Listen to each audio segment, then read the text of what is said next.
This was the final chance to say a personal goodbye. The Macrons among those who managed to pay their respects beside the body of the Pope shortly before the doors of St. Peter's Basilica were shut. Many other world leaders have been arriving for tomorrow's funeral. Sir Keir Starmer welcomed by Italy's Giorgia Meloni. We were invited into the Vatican to meet someone who knew the Pope well and travelled with him for more than 10 years, his foreign minister, Archbishop Paul Gallagher. He told us what he thought drove the Pope.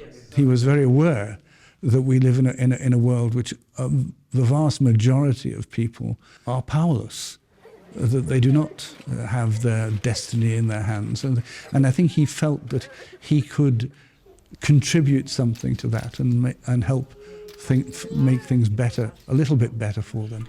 But he says the Pope was often very strong-willed, sometimes defying advice. One thing I always admired about him was that he didn't run away from difficult things. I think he was always, willing to surprise us with who he is willing to meet and who he's willing to talk to.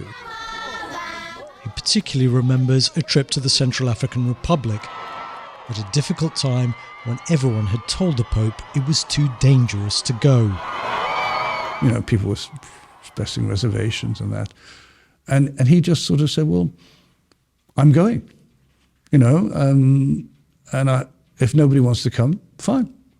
I'll go on my own, which of course was rather putting us to shame. His last trip was to a prison in Rome. Some inmates are invited guests at the Pope's funeral.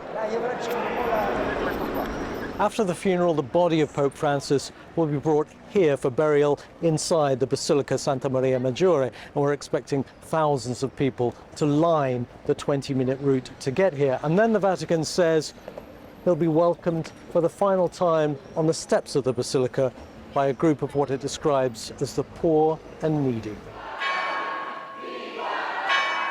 His trip to Asia last autumn was the longest ever undertaken by any pope, so why didn't he slow down, even in poor health? Somebody had said to him something like, why don't you take it easier and this sort of thing.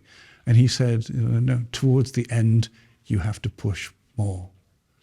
And he undoubtedly wanted to, die with his boots on. There's no doubt about that.